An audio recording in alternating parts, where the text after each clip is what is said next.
300 আসনে প্রার্থী দিবেন? না দেখেন, আমরা ইসলামী জোটগুলি ঐক্য করার চেষ্টা করতেছি, ইসলামী দলগুলি নিয়ে একটা জোট করার চেষ্টা করতেছি। আমরা ইসলামের পক্ষে একটা বাক্স দেওয়ার জন্য আমরা চেষ্টা করছি এবং সেই পথে অগ্রসর হচ্ছি।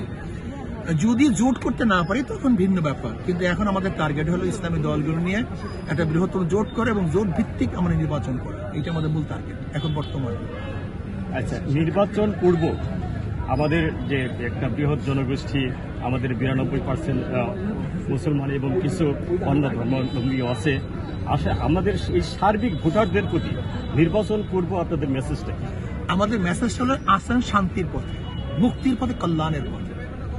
আসেন শান্তির পথে মানে যেই দল এবং যেই নেতার মাধ্যমে মানুষ শান্তি পাবে, মুক্তি পাবে, মানুষের বাক শক্তির অধিকার থাকবে, অর্থনৈতিক মুক্তি পাবে, তারা শিক্ষার অধিকার প্রতিষ্ঠা করতে পারবে, অন্ন বস্ত্র বাসস্থানের গ্রান্তি পাবে, জুলুম অত্যাচার অবিচার হবে না, প্রত্যেকটা মানুষের অধিকারকে ফিরিয়ে দিবে, দাঁড়িয়ে দাঁড়িয়ে খেদমতগার হিসাবে তাদের প্রাপ্তি পৌঁছায় দিবে।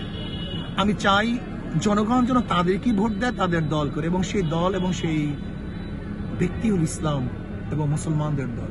আমি মনে করি ইসলাম এমন এক সংগঠন, ইসলাম এমন এক নীতি আদর্শ যেখানে শুধু শুধু মানুষ নয়, মাখলুকাতরাও যেখানে শান্তি পায়। আর আল্লাহ পাক বলছেন উখরিজাত লিন্নাস, আমাদেরকে আল্লাহ পাক প্রেরণ করেছেন শুধু মুসলমানদের জন্য না, উখরিজাত লিন্নাস, গোটা মানব সন্তানের মুক্তির জন্য।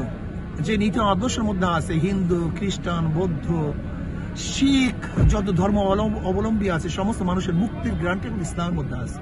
আমি জনগণ বলবো এরকম নীতি আদর্শ গ্রহণ করেন যাদের কথা এবং কাজে মিল আছে, যারা মানুষের মুক্তি দিতে পারে, শান্তি দিতে পারে, এবং সেটা মনে হয় ইসলাম।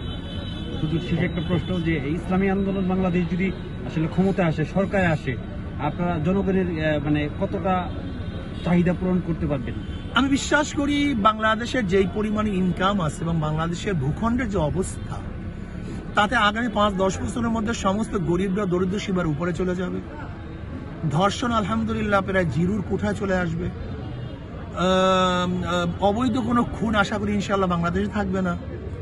মানুষ জুলুম অত্যাচার অবিচারের শিকার হবে না। চুরি গন্ডামি বদমাশি সব বন্ধ হয়ে যাবে এবং ঘুষ দুর্নীতি আশা করি ইনশাল্লাহ জিরোর কোঠায় চলে আসবে।